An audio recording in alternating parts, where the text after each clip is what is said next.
Hi, everyone. Welcome to this week's episode of The Failure Effect. This week, we're talking to Miriam Nabakwe, the owner of this really famous Western cuisine food store called Kienyeji store. Now, Mish Miri, as she's also known, has been all over the place in terms of everywhere that she's worked in the food industry has been high end, has been absolutely exclusive. And here she is running her own business, but it hasn't been an easy journey. So, what we're going to do today is we're going to explore where she got, how she got to where she got, and what took place along the way. Welcome, Miriam. How are you doing? I'm doing well. Okay. Thank you very much. Right, karibu sana. Now, tell me something. Where does your passion for cooking traditional food come from? My passion for cooking traditional food actually came from my growing up. Uh-huh. I learned how to cook from my grandmom and my dad, who was the last born in the family. So he spent a lot of time with his mother, who was my grandmother. Right. And so through that, um, I got to learn how to cook traditional food. And my dad is a great cook to date. Wow. Yes. Okay. That's a lot of eating in your household. Oh, yes. And this is what brought you into the food industry after, I suppose, school. Did you study food technology? How did you get in? I think I've just had this passion from childhood. And even in high school, I did home science. And of course, home science had foods and nutrition. Yeah. And so I actually stood out in the foods and nutrition class where I studied in Bunyore Girls High School. And to add on that, I think when I finished Form 4, I started making bread Okay. and cakes, Right. even wedding cakes, because of what I had learned in high school, because I think we got the best, like the best quality education in home science. And even in my Form 4 results, I think home science was the best subject that I performed very well. Yes, so that passion has always been there. And the passion to work in the hospitality industry started when I was quite young. And that's how I ended up where I Okay. am because I took a course in hospitality management. Right. Yes. Okay. So then you end up being F&B manager for all of these fantastic rest. You've worked at the Tamarind Group, you've worked for Dorman's, you've worked for Sarova, like that career part of your life. Because I remember that's when we first met. You must have Yes. been balling, completely balling. Like how was it? Tell us a little bit about that life. It was actually an interesting journey because when you're starting up, I should take you back a bit. Like when I started working as a pastry cook Okay. for African tours and hotels. That was Right. Sirikwa Hotel in Eldoret. And then from there, I got an opportunity to come to Nairobi and got a job with Tamarind Group. And so when I got to Tamarind Group, of course, they looked at my qualifications. And at that time, they were giving priority to people who went to Tali College. And so those of us who went to these other conventional colleges, we were not really considered that much. So I was given a job as a waitress. And I did not look at it in a bad way. I just said, let me build myself from this. And so that's how I started growing because I knew one day I'll get to that position that I actually trained for. And so with Tamarind Group, I worked as a waitress. I grew, worked as a cashier. I grew, worked in reservations. And then now, when Tamarind Group was merging with Dorman's Coffee, they were looking for managers. That's how I got an opportunity now to go to Dorman's and start working as a manager.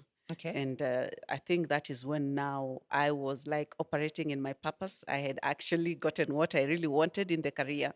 And that's how I grew. And from there, my star was rising and rising. Right. Yes. And so you go on and you end up at Fairview Yes. where you realize that the entrepreneurial bug has hit you. Is that what happened? Yes, that's what happened. But besides that, even having worked at Tamarind Group, I always used to do like a side business. I was always doing something on the side to supplement my income. And I always knew that one day I'll end up as an entrepreneur, though I didn't know when. So I just kept building on it. And besides that, like everywhere I worked, I used to like give my best and like give hands-on approach to the work that I was doing, and with a view of like someday if I opened my own business, I want to give it the same discipline. And so I kept growing and growing and growing. And when I was at Fairview, that is when I started like doing big business. Right. I was selling potatoes. On the side. Yes. Okay. Uh-huh. So, by virtue of having been in the hospitality industry and having good networks, I was able to get like several establishments to supply while I was working. And it worked really well to a point that I ended up doing my research quite well because I felt being in the industry and understanding what the needs are. So it was easy for me to come in and supply exactly what the hotels want and what the restaurants want. So I got a few establishments and through my friends in the industry, and I started supplying potatoes. And to a point that I even leased land and started planting my own potatoes. And I ended up like having a space at Wakulima Market Wow. where I could bring the potatoes and store them there, supply, and then what is left I sell at the market. So Right. basically, around 10 o'clock, 11, my work is done. And at the same time, I'm working. Right. Yes. So that's a lot of cash in hand. Like you're borrowing, you're Yes, it was. saving, everything is going really well. It was really good. It was really good, I must admit. And to a point that now I started feeling that I need to actually go into it full time because I felt that if I give it my all, I mean, I would do better because most of the time I was at work. And so I had people doing the work for me. And I felt if I give it 100% attention, probably it would do much better than what it was doing because the potential was already there. Right. And all my clients, the ones I used to supply, were all happy with my services. Yes. Okay.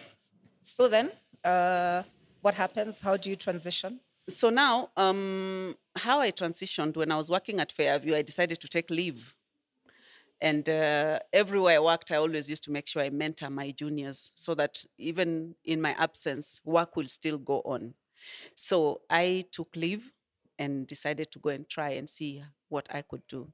And when I went there, I mean, when I went on leave, I was able to do like 3 times what I was being paid. I mean, I did very well, to be very honest. And that's when I started feeling, no, it's time to move. Yeah. And besides that, I had already thought through it, and I felt that I wouldn't want to just go and sell potatoes only. What about, because by around 10 o'clock, you finished what you are doing. And so, what do you do with the rest of the time? I mean, of the day. So, I figured out probably start consulting in the hospitality industries because um, what does the industry need? It needs expertise. People like me who have been trained. There are people who are doing businesses in the hospitality industry. They do not know that understanding of what they are doing, or probably they have establishments that are struggling. So they need that person who understands Yeah. the operations to come and help them out. And probably also startups, because by virtue of working for Dorman's Coffee, I was, and Sassini, the Savannah, if you remember the Savannah. Yes, about the coffee Yes, I shop was that a is, yeah. project manager. And so I was exposed to projects. So I understood very well on setups of coffee shops from Right. beginning to the end. Uh-huh. So I felt probably let me do that with my extra time after I'm done with the potatoes. So now, after, while I was on leave, I managed to get one contract. Wait. So hold up. So what year is this that you've decided? That was around 2007 towards the end. Okay. So I managed to get one contract for consulting. And of course, my potato business was going on. Right. And so I felt it was the right time to leave. So I handed in my resignation. When I came back actually from leave and I realized everything was going on well, I mean, my Didn't fall department, apart without you. yes, without me. So I was Right. like, it's just the right time to leave. So I handed in my resignation. And I should say it was not a very good experience. My employer was not so happy with me, and because they believed that I would stay longer with them. Yeah. I think based on the quality of work that I was giving them. And so I just had to go because once you make that decision, you just It's have to done. go. Yeah. I mean, So I went out there and I continued doing what I was doing, and it was doing really, really, really well. And the consulting was good, Mhm. Mhm. and because it was generating income, Yes. and the potato business was doing very well. As I told you, I had leased land. I think I planted like 3 times, which Okay. was very good. Wow. It was very good. It was much better than what I was doing before, like just going to source and then buy Yes. and then come and sell. Yeah. And then I started like building on it. Besides that, I could go, let's say, to Narok with the Maasais, they're not really farmers, so they lease their land a lot, Yeah. and probably discover a farm of cabbages, buy those cabbages at 10 bob, 20 shillings, like the bigger head. You come to the market and sell it for 60 shillings. Yeah. It was good Yeah. money. Yeah. So, yeah, I kept building on it, and to a point that at one time I met someone who was interested in setting up a coffee shop. And so I had saved some money, and I felt probably it was a good idea to partner with them. Right. So when I partnered with them, I think that's where I started making mistakes. Okay. I was on the right track. I started making mistakes. Right. And I was carried away by excitement because I felt that the coffee business still had so much potential and it had good money. And I already understood the nitty gritties Yeah. of operations of a coffee shop. So I got into partnership with this person who was of Somali origin. And he brought in his chunk of money. I brought in mine that I had saved. Okay. And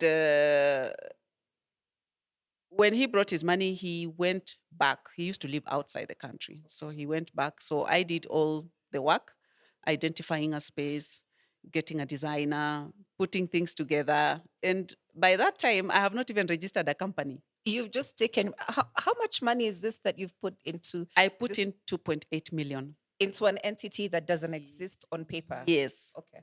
Mhm. So, of course, I knew when he comes back Yeah. because he gave me 6 million and I put in 2.8. Okay. And he gave me in cash, and Wow. which I accounted for cent by cent. Okay. And I was really excited about that opportunity. And of course, what happened, I kind of like lagged behind with the potato business that was bringing me that money. Right. Uh-huh. I was not so consistent because I felt I want to put all my efforts into this coffee shop new venture. And so I actually lost some of the contracts of the potato supply. And but I didn't feel like it was a big deal because Because you're I was, working on the yes, I'm coffee working on shop. this other bigger project, and so Yeah. I felt it's going to be better than this other one. Yeah. And then besides that, I was only left with one client whom now I could comfortably manage Yeah. while I'm doing this other project. Yeah. So along the way, I started doing the paperwork in terms of registering the company, and I got all the documentation. So I was waiting for this partner to come. So the partner said that he'll come back into the country when I finish the project, so that he Okay. just comes for the launch. Okay. So I finished. I did the launch. It was such a big one. The day he came now, we were supposed to sit down and sign the paperwork. Yeah. And so that's when hell broke loose. What happened? He saw what I had done, and I think he felt he wanted to have it for himself Uh-huh. without me.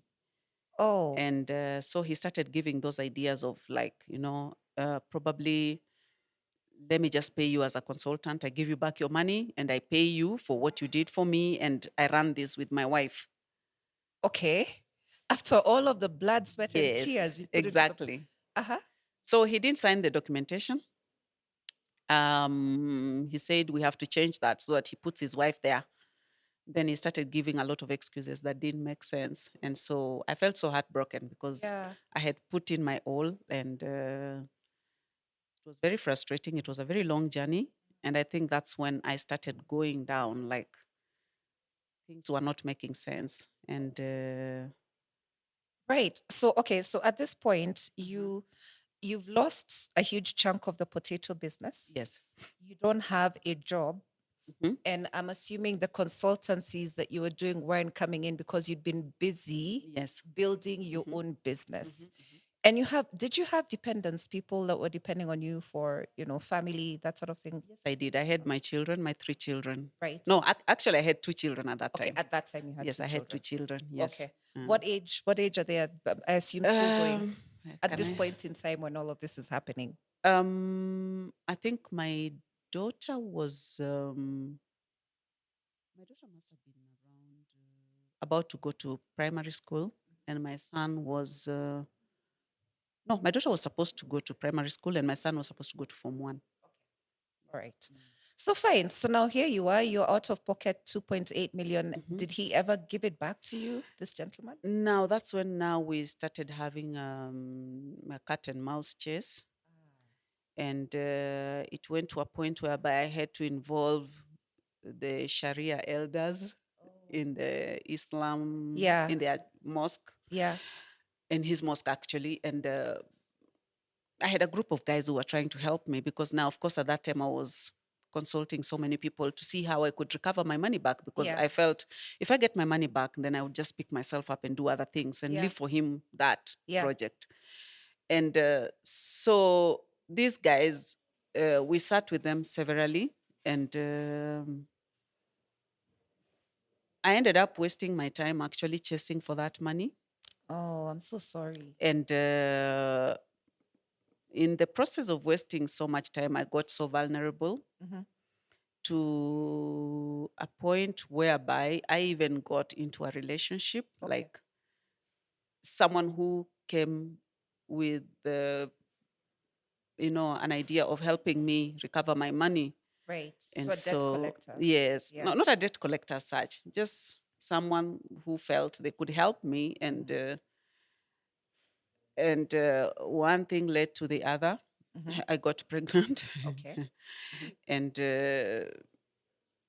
I ended up not getting my money, Oh, to be wow. honest. Okay. And besides that, I ended up losing the business. Mhm. And by that time, I met someone. I think someone came and saw what I had done, Mhm. and they offered me an opportunity to run a restaurant in Upper Hill. Okay. And so this guy was like, I've set up 5-star apartments, and there's a restaurant there. So I need someone who can come in. You can come in and offer free consulting Mhm. for the setup. Mhm. And then I'll give you the restaurant to run. All you Mhm. need to bring is just stuff and food. Okay. And you start selling and you pay me rent. Mhm. So I felt that was a good deal, and Yeah. it could help me get back on my feet. So I went for it. Mhm. And at that time, I didn't even have the money to buy the food For the restaurant. for the restaurant. Yeah.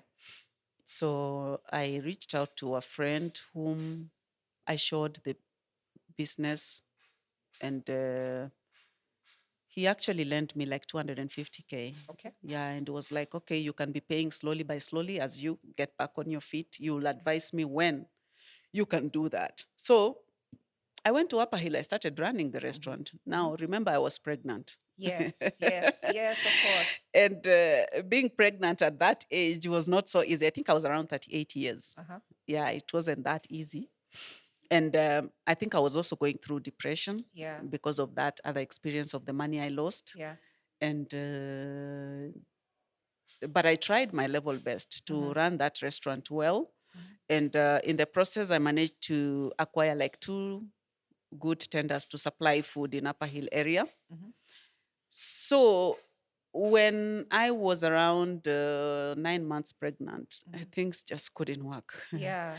Yeah, my blood pressure had shot up, and I went to hospital, and the doctor told me, listen, it's either we put you on bed rest or Yeah. you'll lose your life and you'll lose this baby. Yeah. So I was admitted for some days Okay. and on bed rest and put to sleep, actually, to sleep by force. Yeah. Uh huh. So in the process, my restaurant closed. Oh no. Yes, Okay. because I wasn't there to run it.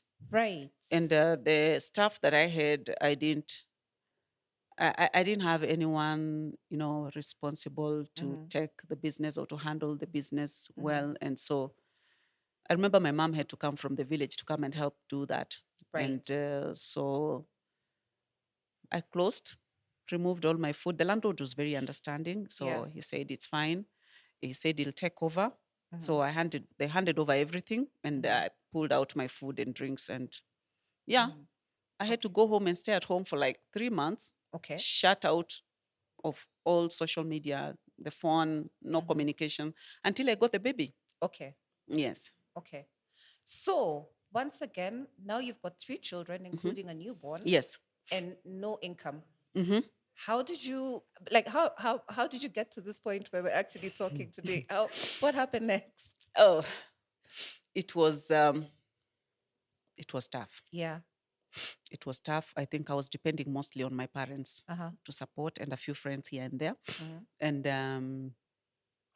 to a point that I think after 2 months, I started telling my mom, me, I need to get to work because I know with my qualifications, I can get a very good job Yeah. in the hotel industry. And so my mom was like, yeah, go for it. But besides that, I started trying to go back to my clients for potatoes to see Yeah. if I can get the business. Mm-hmm. And I managed to secure one. Mm-hmm. So I started supplying, but Yeah. it was hard. Yeah. The comeback was a bit hard, having been away for some time. Mm-hmm. And so I decided this thing is not working. So I better just go back to employment. Mm-hmm. So in the process, um, there was Best Western coming up Okay. in Hurlingham. Yeah. And so they were looking for managers. So they were looking for a food and beverage manager.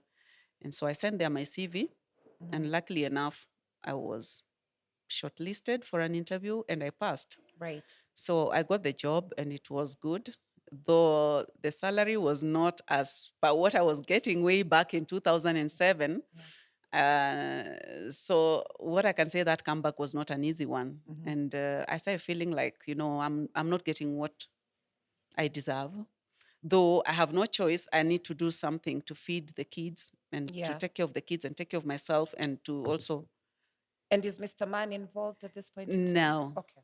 All right. no, he's not Mm-hmm. involved. Mm-hmm. So I worked there for some time. I worked there, I think, for a year and a half. Mm-hmm.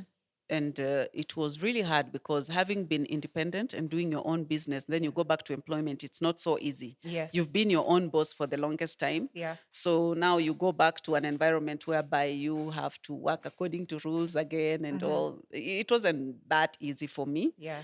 And of course, I was still trying to see what I can do on the side Mm-hmm. to supplement my income. Mm-hmm. So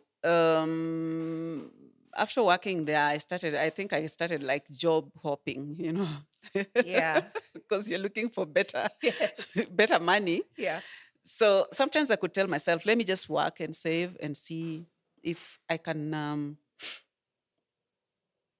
save some capital Mm-hmm. to go back to business. Mm-hmm. And it was hard. I should say it was hard. Right. I don't even understand how I survived, to be very honest. Right now, if you would ask me, I really don't know. Yeah. I think it's just by the grace of God that I survived. And then I remember after Best Western, I went to 4 Points. Mm-hmm. And 4 Points, I worked like for 4 months. Then one time I'm just called and I'm told, you know what, we don't need your services. It's not working like it should be. Yeah. I'm Uh-huh. told like we don't need your services. And I'm like, okay. Mhm. So I just felt like it's fine. I won't come to work. So I'm fine. Let me just stay at home. So I started figuring out what next, Mhm. In as much as I really wanted to do this consulting in the hospitality industry, I found it really hard. Like a lot of business people were not embracing professionalism Yeah. in their businesses, or someone who can come in with that expertise to help them build Yeah. their business. It was really hard to penetrate through. I could get a few trainings here and there, Mhm. but it wasn't really sustainable. Mhm. And so I went into a moment of soul searching, like, now what next? Yeah. This consulting is not working. And if I get fine, if I don't, now what next? I need something that can bring in money every day for me to Yeah. be able to survive with my kids. Mm-hmm. And so that is when I remember I went on, I decided to go on a fast for 4 days Mm-hmm. and praying, Okay. like, God, really show me what should I do, because now I feel I'm a mess. Yeah. Employment is not working for me, and I need to get something to Mm-hmm. do, something that is sustainable. And so, in the process, when I broke my fast on the fourth day, that night, I had a dream that I was seeing a large vegetation of vegetables, Mm-hmm. and the vegetables were traditional vegetables. Okay. And I could not understand why. I could not link, you're dreaming about traditional vegetables. It Yes. sounds weird. Like, how? Yes. You need to be dreaming. Yeah. About sophisticated coffee shops like you've Yes, been all those working things. with. I'm like, vegetables? I Yeah. mean, why on earth vegetables? And I started now thinking, because, after you've had a dream, you have to internalize. Sometimes I do dream. Yeah. And I came to realize, like, throughout my life, when I dream, I just don't dream. Mm-hmm. I just don't dream randomly. I don't do random dreams. Like, even if I've been with you, we've had Yeah. that I dream about where you are, we Yeah. were together, or Yeah. no, no, no, no, no. My Yeah. dreams are always significant. Uh-huh. So I had to sit down and start finding out exactly what did that dream mean. Mm-hmm. Then I started thinking about traditional vegetables. Okay. Um, First of all, we have a lot of vegetables in the market. Do you ever know what's legit and what's not? Yeah. You never know. A lot of things have been compromised in terms of the seed of the traditional vegetables. They don't actually have that traditional taste. Ah. And while growing up, uh, we lived on those vegetables. Yeah. I remember my mother used to feed us. There's some bitter vegetable she could feed us, and she tells you either eat or you don't. Mm-hmm. Mm-hmm. If you're hungry, you eat. If you don't want to eat, you sleep hungry. And most of us in the family, we used to sleep hungry because we couldn't stand the taste of those vegetables. Yeah. And I also remembered how we used to pluck those vegetables while growing up. Like, Mm-hmm. my grandmom sits you outside at the compound and she shows you how to pluck those vegetables, Right. how to prepare them the right way. Yeah. And I said, actually, there is a need in the market. Most people don't understand how to prepare those vegetables.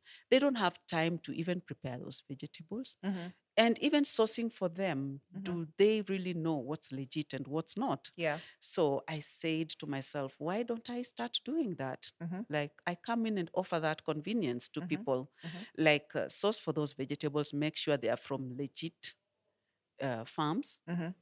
Secondly, prepare those vegetables. Yes.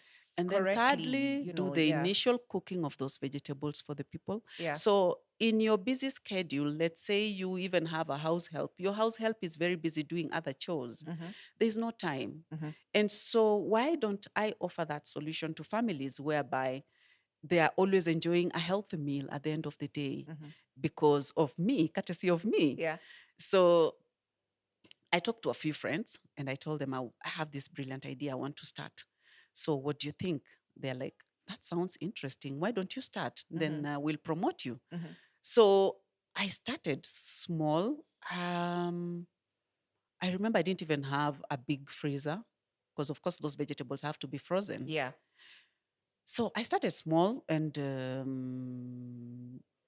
the response was very good from my friends. Uh-huh. I started building on it slowly by slowly. And then I set up a Facebook page. Mm-hmm.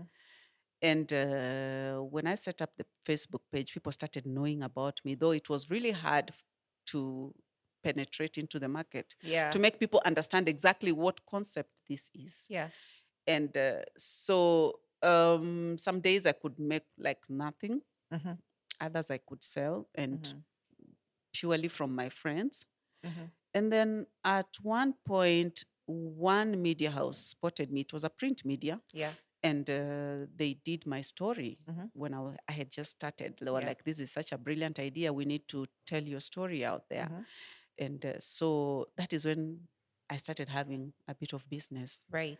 and started building on it slowly by slowly. And then at some point, I had hired some people, staff, Mm-hmm. to work for me. I had like 2 staff.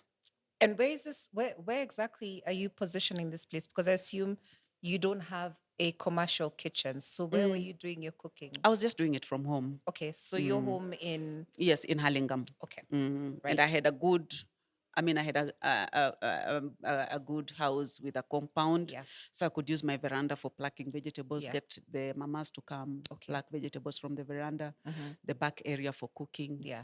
So it was going on well. Yeah.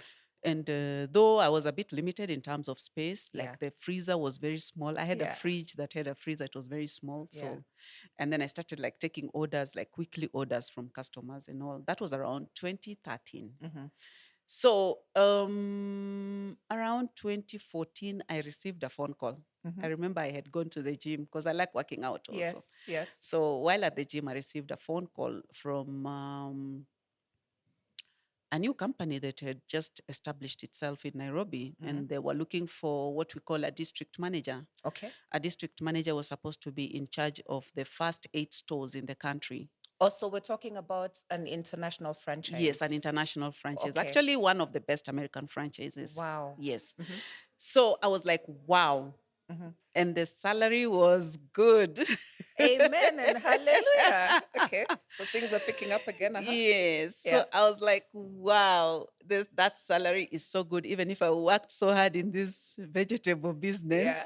I'm not going to achieve that soon. Yeah. And so I went for the interview, and it was so automatic. Out of all the candidates that had gone, I was given the opportunity. And Wait, and the job was for you to, what exactly did they want you to do for them? I was supposed to help them like set up. Mm-hmm. And besides that, I was supposed to recruit the first 8 managers for the first 8 stores in the country. Okay. And at the same time, I was supposed to travel to the US with this staff for training, for intense training. Okay. Because, when you're setting up a franchise, you must have a training ground where you now equip your staff with the knowledge, train them on this SOPs, the standard operating procedures and all. And so I went back home, I remember, and I had to stop. I was like, why am I struggling with vegetables? Stop, It's time to go the American route. Yes, stop. I mean, even the staff, I had to stop them. So, yeah, I stopped and went back to full-time employment. And I also felt like, when I try, if I try to juggle between the two, I don't think I'll manage. Yeah. So, because I'm the one doing all the work in terms of the cooking, supervising everything, and this thing hasn't established itself that well.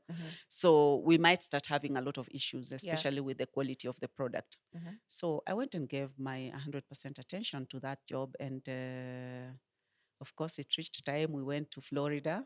Wow. Yes. And we were there for 4 months. Wow. Florida for 4 months. Yes. I'm jealous, but carry on. So it was very good. I learned a lot. Yeah. But one thing I noticed when I got there, like I was kind of like overqualified for the position because most of the people who were there were people who grew within the ranks. Right. Yeah. So they came in, probably someone came in as a merchandiser and was trained within the company and started growing and growing and growing to the positions they were holding. And those are the same people who are actually training me. So so I have a feeling, okay, I used to kind of like challenge them, especially professionally, about some things. And yeah, we finished the 4 months. We came back home. And when we came back home, we were given like a week at home before we report back, just to recover from that jet lag and all. Yes. And also to catch up with family. And at that time, I had left my mom to take care of my kids. My mom had come from the village to come and take care of my kids. Yeah, so the day I went back to work, I did not even sit at my desk. I was fired. Wait, what? Yes. You've just come back from a 4-month training trip and they just let you go. I've never been fired all my life. Why did they? What was their reason? What There did was they no tell you? valid reason. Okay. There was no valid reason at that point. I mean, I also couldn't understand Yeah. what exactly did I do. It was Mm-hmm. there was no gross misconduct. There was no, that warrants all those. And so I had to go back. I mean, it was a very difficult time because, you're trying to understand exactly what did you do, because they were just like, we just feel your position is not so, we don't really need it. After the training, we felt that we really don't need your position. We need to groom these people that you took to the US to come up to that position. You S- get it? So I, so it sounds to me, and I could be wrong. I mean, I don't want to Mm-hmm. put this judgment on anyone that Mm-hmm. I don't know and I have never met, but Mm-hmm. they used your talent in picking talent to pick the talent for themselves. Like you understand, like you were the connection to the people that Yes, they could. exactly. And once you were done with that job, Yeah, then exactly. So, okay. I mean, it was really hard to understand at that time. But along the way, as we continue with this Mm-hmm. interview, you'll get to understand that, some things you go through in life, Yeah. you get to a point whereby you start understanding exactly why that happened. Yes. And it Yes, indeed. was for a reason, and a Yeah. very good reason. Mm-hmm. Though when that happens at that point, you don't see it from that perspective. Yeah. You start feeling vulnerable. Yeah. I remember I was so depressed. I Yeah. wasn't leaving the bed. I Yeah. was sleeping all day, Mm-hmm. not even taking a shower. Right. Like, what did I do? Why do I deserve this? And then Mm-hmm. you start looking at your past and all the things that you've gone through, Yeah. and you start imagining that, you are unlucky, Yeah. and you start having all these things built up in your mind, like, probably I'm not worth this, probably I shouldn't be alive, Yeah. probably, all those probablys. Yeah. Yeah. And I remember when I came back, I could not even tell my mom because she has high blood pressure. And Ah. I kept it for some time, and she could not Mm-hmm. understand why I'm not going to work. Uh-huh. And eventually, I had to break the news to her, and I told her, there must be a reason. I Mm-hmm. mean, God must have a reason why all this is happening." Mm-hmm. And so along the way, I started thinking, now what next? First of all, they had not paid me. What the franchise with the Yes, big salary? yes, They they had hadn't paid me. wow. So I said, okay, fine, I need to chase for my money. And Yeah. because I already had a contract, and my probation was 6 months. So they have to pay me for those 6 months. Yes. So I got a very good lawyer who agreed to help me pro bono, Mm-hmm. one of the famous lawyers in town, a very Wow. good friend of mine. And Bless that so, lawyer. yes, Mm-hmm.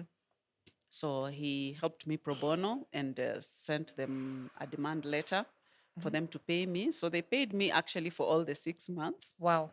Yes. And that was quite good money. And I Yeah. was like, okay, this will give me like a good foundation to pick myself up. Mm-hmm. So I used that chunk of money to pay for my rent, Mm-hmm. like in advance, and Yeah. then some of it to now reestablish the vegetable business. Yeah. So as I went along, now you don't have a steady income. My rent was not cheap, Mm-hmm. and Mm-hmm. trying to build yourself up again, Yeah. and without a steady income was quite hard. Yeah. My life started deteriorating and going down, Oh no.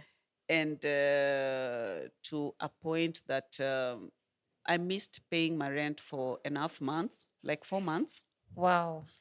And all the 4 months, I remember my landlord disconnecting my power, disconnecting my water.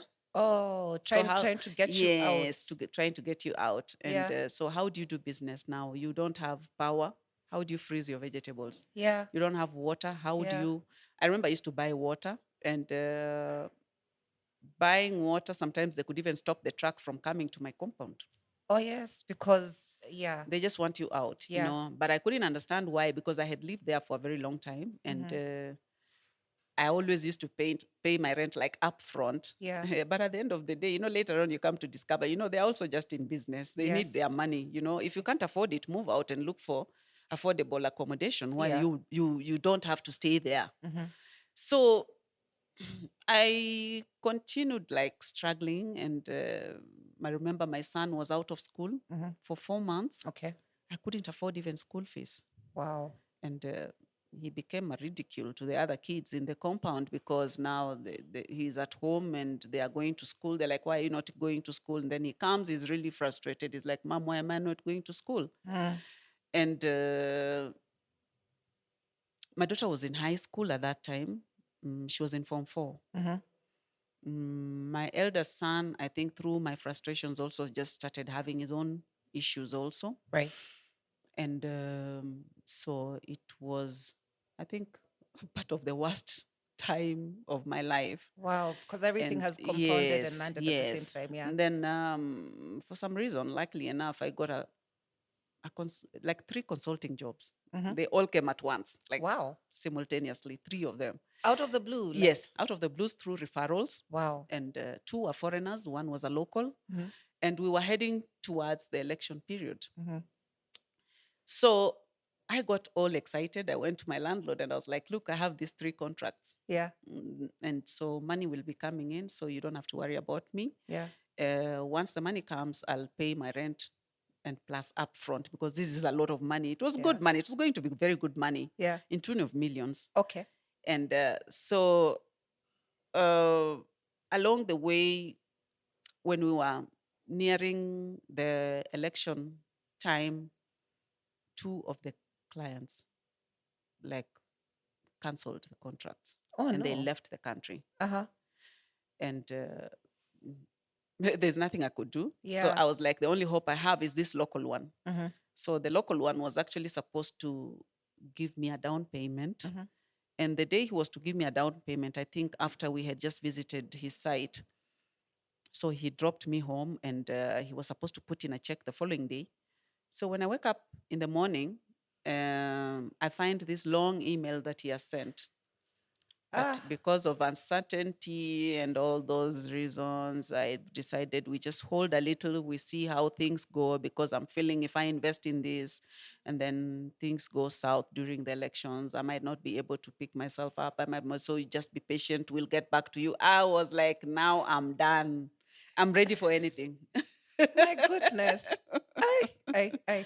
Okay. I Uh-huh. was like, I'm ready for anything. Yeah. So that was 2017. Okay.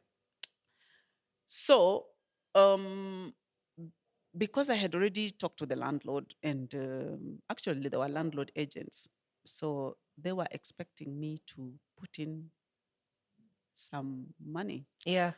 and it wasn't coming by. And so I remember one of the guys in the office called me and asked me, "How far have you gone?" Mm-hmm. I didn't have any answer. And so the manager called me Mm-hmm.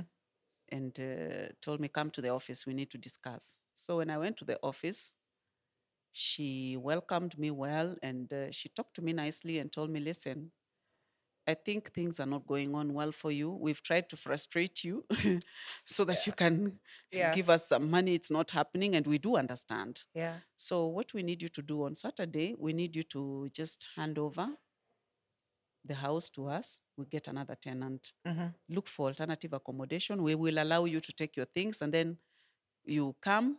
After you have gone, you get some peace. Mm-hmm. You come, we sit down and agree how you will pay us back." Okay. Kumbe, that was a trap. Oh, wow.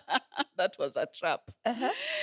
I didn't know. So, but for some reason, the way your instincts tell you no, Yeah. it doesn't sound normal. Yeah. Yeah. Considering what I've gone through, these people don't seem to be genuine. Mm-hmm. Something must be amiss somewhere. I Yeah. mean, I'm not so sure though. Yeah. I can't point a finger on anything. Mm-hmm. So then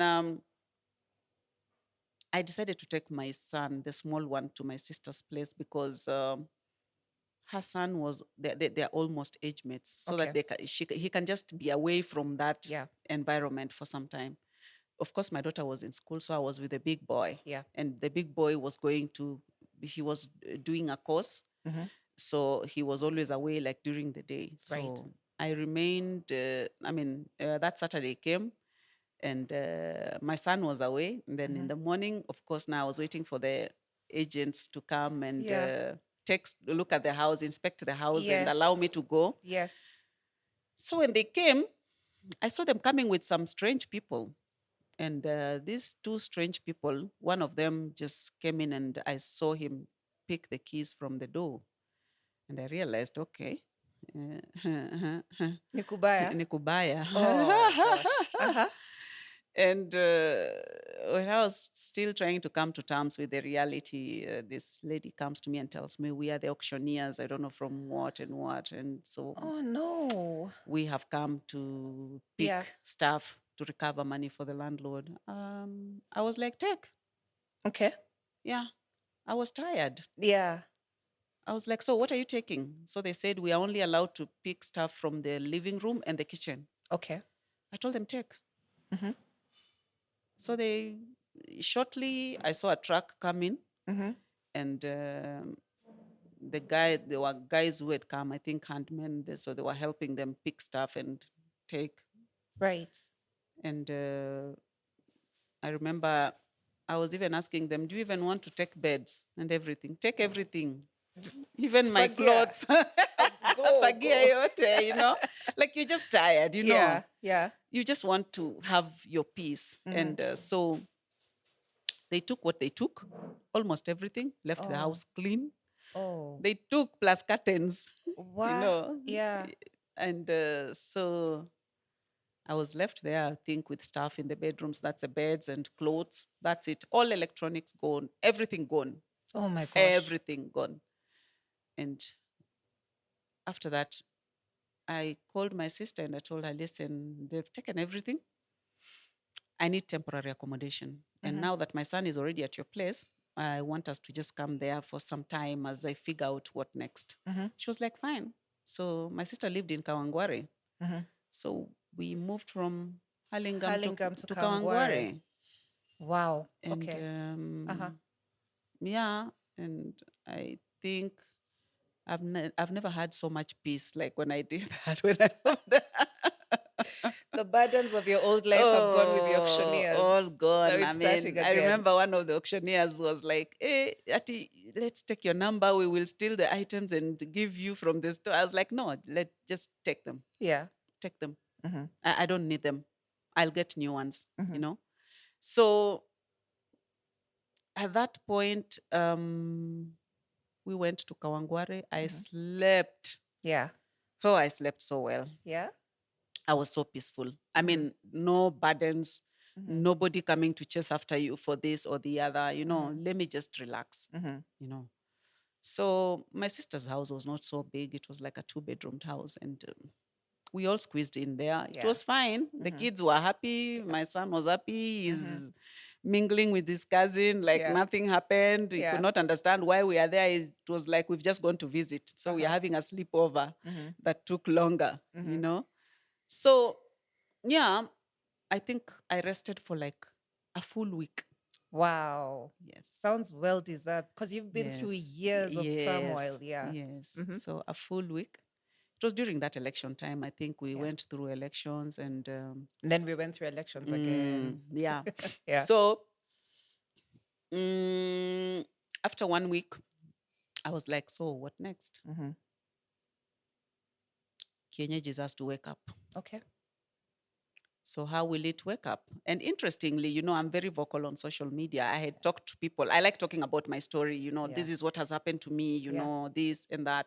So just through that sharing of my story, a lot of people came out, how do we help you? How can we help you get back on your feet? A few friends send me money here and there, just, see what you can do. It's little, but you figure out what you can do. So,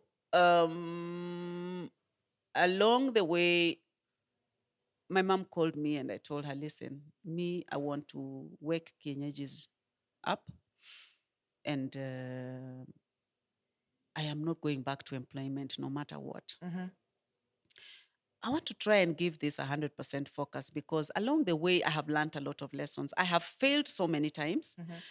I have been hit so many times. I've gone through experiences that are harrowing and I need to pick me and I need to focus.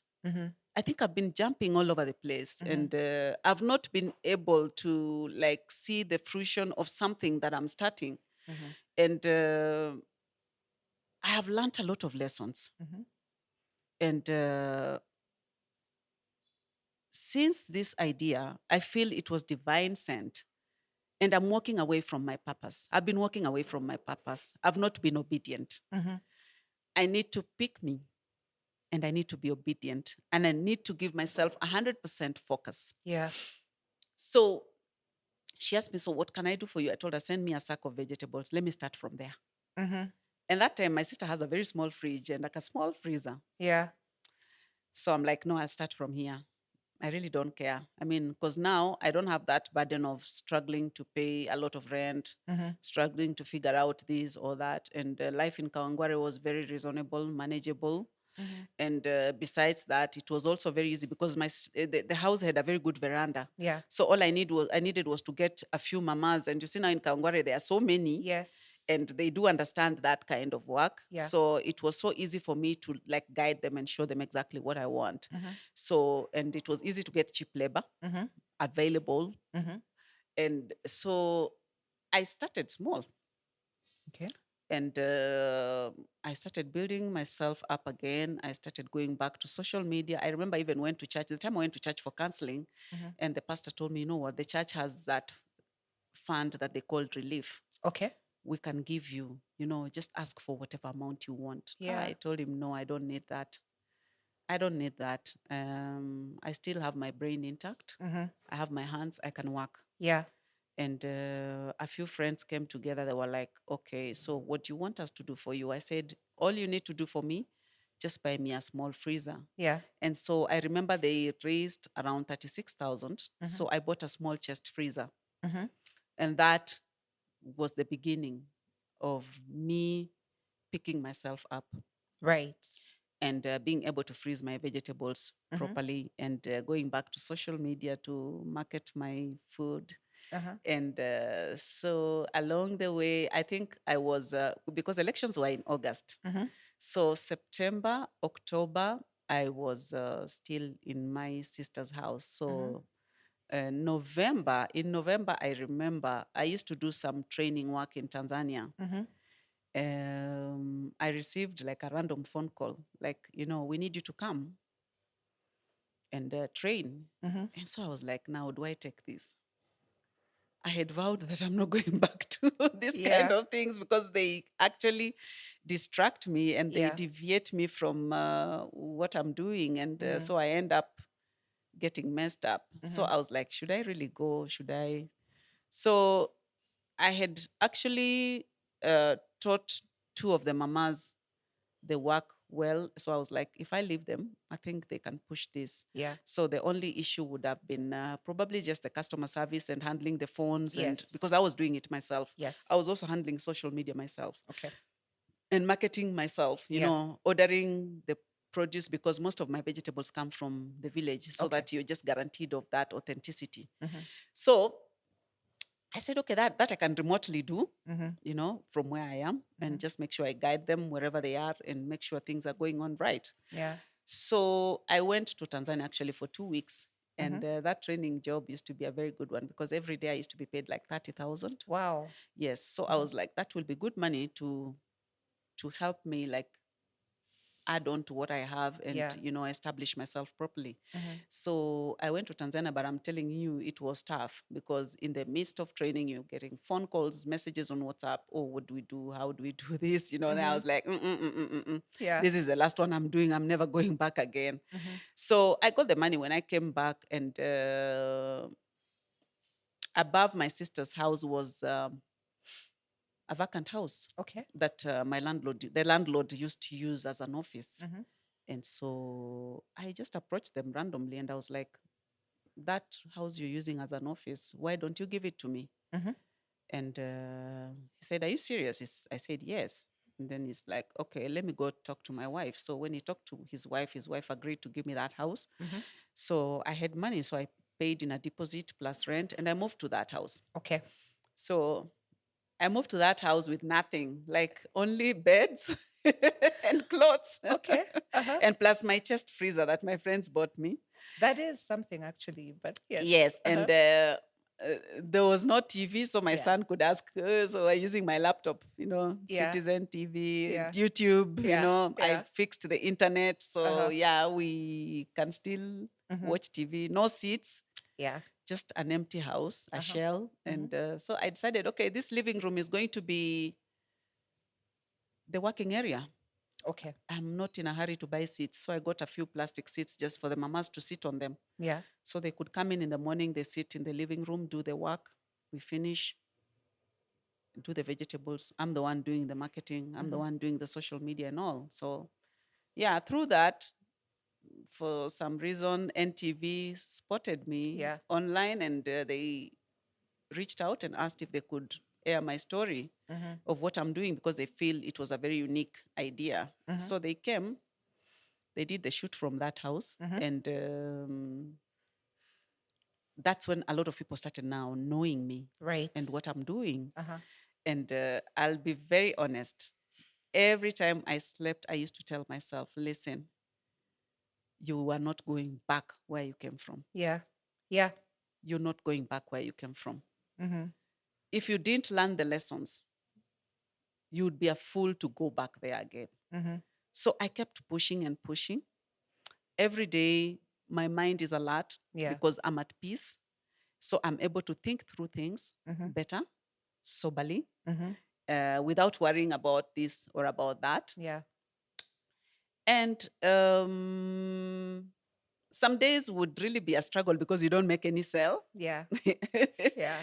But what I liked about it is that my children never missed food. That There was was, because you're cooking. Like there was yes, always yes, food there was around them. always food. Yeah. And besides that, I started becoming more creative, Mm-hmm. like doing a bit, like initially I had just started vegetables. Yeah. To be very honest, I didn't even know I would get to food and all. Yeah. So what I was trying to do is just to show people that, these vegetables, this is how you can finish them off. This is how it should appear on your plate, and you can eat it with this and that and that. Yeah. So through that, people started asking, can you make for us that? Yeah. I want this. Yeah. Make for me this. So the business started leading me Mm-hmm. to other ideas, Wow. and the customers also, through their feedback, Mm-hmm. and I listened to all of them. Mm-hmm. And like even the vegetable combinations, to be very honest, it's the customers who are telling me, mix for me this, mix for me that. And then I'm Wow. like, oh, that's a very good combination. Let me add it on to my product list. Yeah. Yeah. That's how I grew. Wow. Mm-hmm. That's how I grew. So I got a lot of media publicity. Mm-hmm. And besides NTV, Citizen came. Right. And I Citizen had, was a big one, eh? yes, Citizen Yeah. was a big one. Then KTN, Mm-hmm. and then Print Media Nation, Standard. Mm-hmm. I was in Parents Magazine, Mm-hmm. so people started knowing what I'm doing, Yeah. It started making sense after I Yeah. kept talking about it, Yeah. And then COVID hit. Aha. COVID, because it's where you get to this part of a story, and like everyone talks about how COVID was a bad year for everyone, but then in the food business, it wasn't quite the same, was it? As for me, COVID came as a blessing. Yes. Mm-hmm. Number one, because of the need of eating healthy. Yeah. And now I was offering that product that was healthy. Yes. Number two, the restriction of movement. Here I am, I'm sourcing the vegetables for you. I'm doing the initial preparation for you. All you're doing is just to get a pack to go and finish off at home. Yeah. So I remember that time when the restriction of movement was announced, like we did massive sales. Mm-hmm. Mm-hmm. Massive sales. Yeah. We ran out of vegetables. And so I started getting very active. Wow. Yes. Uh-huh. And then one time along the way, when Citizen were doing their features on food business and COVID, I happened to be lucky to be now the person to be featured. Mm-hmm. And I think that was now the peak Yeah. of my business. Mm-hmm. And that was the moment where now I started feeling like this business is now pushing me from the house to a location. Mm-hmm. And I can say I didn't I didn't even have money to go and pay for the deposits and rent, because when I was trying to look for a location, I was like, it has to be a very central place Yes. where a lot of people can reach me, because now I was having a challenge whereby people want to come to my house. Yeah. And you're not sure who is coming, Yeah. because it is this COVID time, and we are all being very careful. We are sanitizing, Yeah. local, I mean, Social social distance. Yes. distancing, Yeah. and and then also, okay, I was doing moving a lot of deliveries. Actually, that time I was using mostly the existing delivery apps, and I had also identified a few riders whom I had made. I had developed relationships with. Yeah. So at that time, I felt, no, I need a location. I don't have that money to pay in the deposits and all. And I was like, okay, fine. Now where? Kilimani. Yeah. Oh, Kilimani is not cheap. Yeah. So I ended up looking several places. They were very expensive. And then got this one where I am currently at the Mall 66. And I remember when I went to see the landlord, and initially when he had set up that place, I was among the first people who had gone to look for a space there, but I couldn't afford it. Right. So he already knew me. Yeah. And he told me, you're still looking for a space. I told him it's because the last time I couldn't afford the rent. And right now I want to start, but I don't even have that money. I don't know if I'm going to afford it. And then he said, no, the rents came down to this amount. I'm like, oh, that sounds interesting. That sounds manageable. And he told me, you don't have to worry. I know you. I was like, wow. He's like, I know you. So what you do, don't don't stress about that. You identify the space you want. So I went, identified, and I told him this is the one I like. And he told me, okay, do this. You just start. No deposit. No nothing. deposit, nothing. Fuck, do you see how it all went full circle Yes, from you putting exactly. out money for a restaurant that didn't work to now the restaurant being given to Exactly. you with, Imagine. yeah. So he gave me that space, and he told me, you'll be paying slowly. Yeah. And first of all, I couldn't believe. I thought he was lying. So Yeah. the way when someone is being too nice to you and you've gone through all this, you're like, hey, is he really sure? Proceed Or with probably caution. he'll wake up the following day, he's changed his mind. Yeah. So I got the space. I continued, of course, working from the house. So what I decided to do, like the little money I could make, even if it's 10K, I collect like within a week 10K, I put into his account like that. Yeah. Like that, because I didn't want to pile up a debt again. Yeah. And so I started the work. I'll be very honest. I think everything was just working in my favor. Wow. Because there's a guy I know whom I had given a project once when I was doing consulting in the hospitality industry. He came in and he told me, listen, you really helped me, and I'm going to help you free.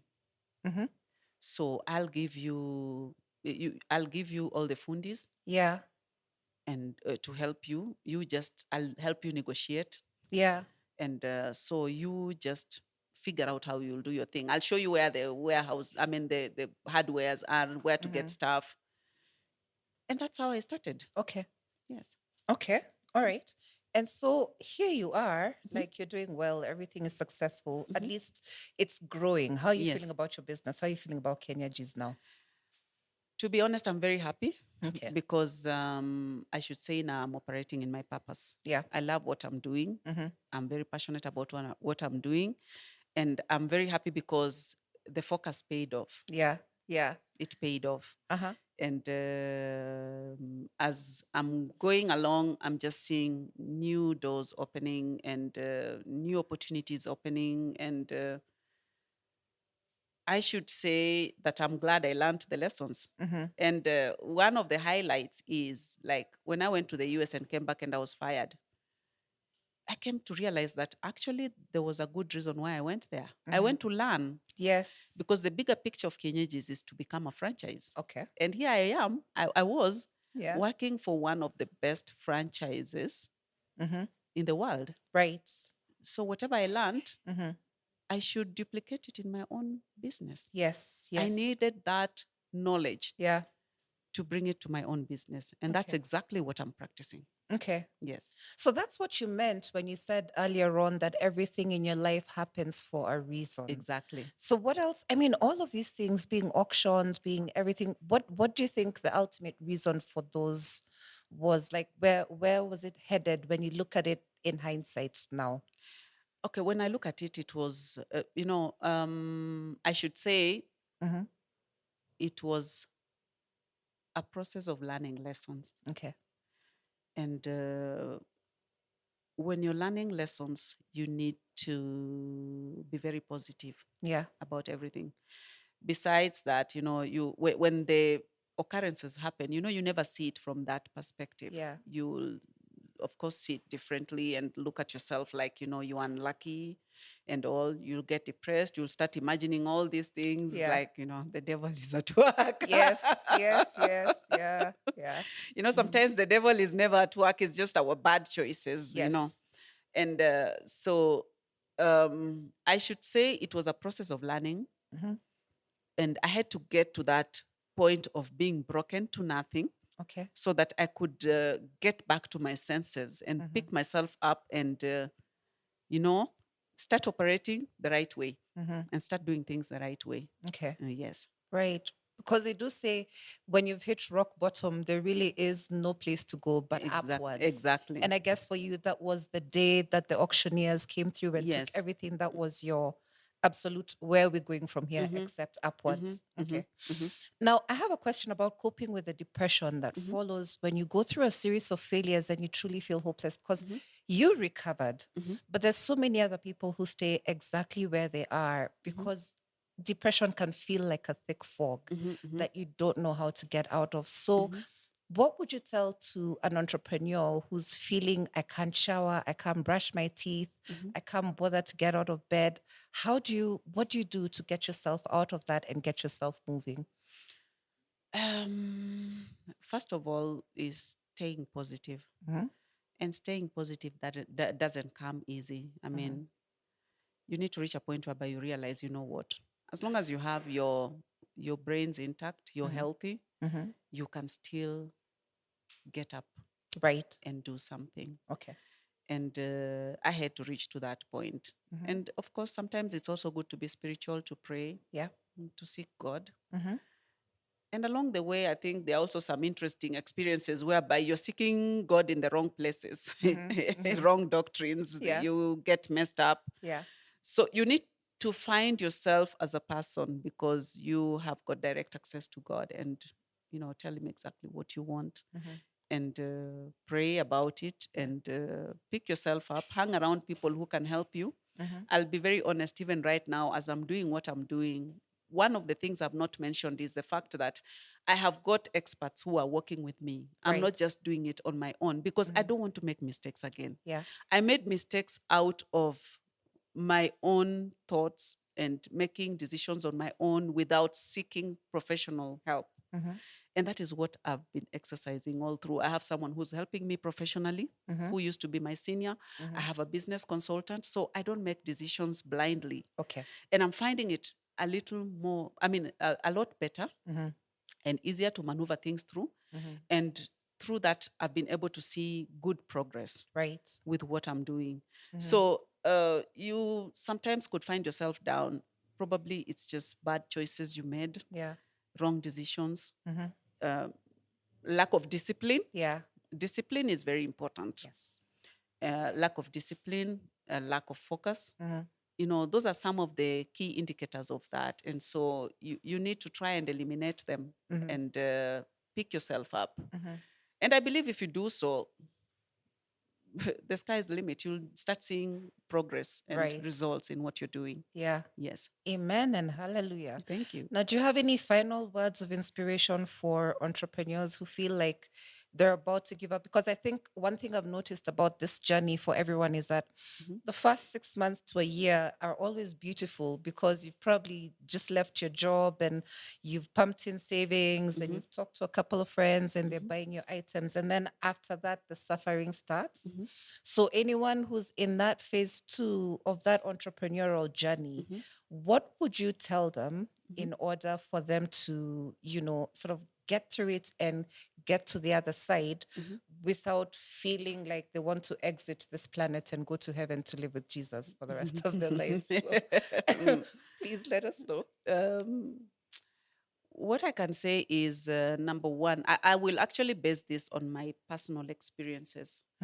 Um, you've got to get to a point whereby you focus, Yeah. unwavering focus, Yeah. whereby you decide no matter what, I am going to make sure I work on this Yeah. until it works. Number two, also look at your finances. Yeah. I'll be honest, if I had moved to a cheaper house, I would have done better. Yeah. Yeah. Yeah. If would have taken my child to a cheaper school. We live in a world whereby people want to identify with some certain class, yet Yeah. they are struggling. Yeah. Or identity crisis, whereby you're looking at society. What will society think of me? Yeah.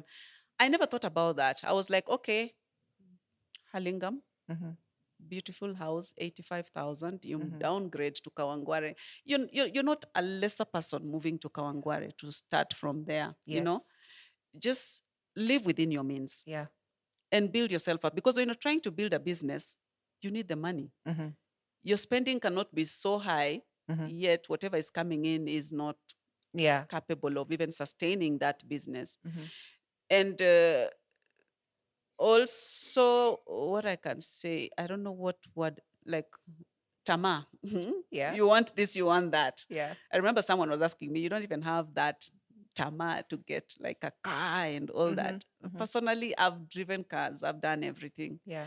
My focus now is building the business. My focus now is once I've set my standards, my standard operating procedures, my targets, I want to achieve them. Yeah. The cars will come. All these other things will come. Yeah. But as long as this business stabilizes and it has a strong foundation, I will get there. Yeah. All these things, like, when I was auctioned, that's when I realized these are just things. They come and go, But once you've built a strong foundation for yourself, then it's able for you to stand. Right. So that entrepreneur who's feeling down and who's feeling like, they don't want to go, just keep pushing. Yeah. Remember, there are days I never used to make any sale. Yeah. I could do like 2-3 days. I've not sold anything, not any single vegetable. But I never gave up. Yeah.